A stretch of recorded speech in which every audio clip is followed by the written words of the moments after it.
দুর্যোধন, আমি আগেই বলেছিলাম আমার চোখে ফাঁকি দেওয়া অত সহজ না।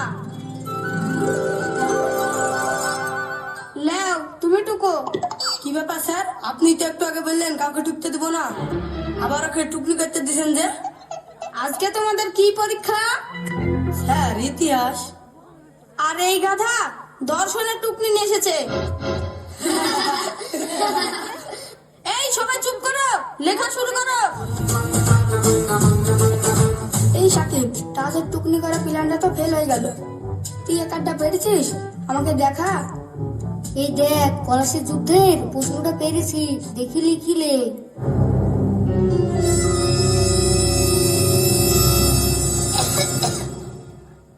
ওইটা কে দুবার কেসেছে, তার মানে অপশন বি। কি ব্যাপার সবাই, আমি আবার তোদেরকে কখন কি বললাম রে? কেন পরীক্ষার হলে তুই তো কেসি সব উত্তরগুলো বল দিলি। হ্যাঁ, আমি তোদেরকে উত্তর বলতে যাবো কেন রে? তাহলে ভাই তুই পরীক্ষার হলে কাশছিলি কেন? আমার তো ঠান্ডা লেগে কাশি হয়েছে, তাই লেগে কাশছে না।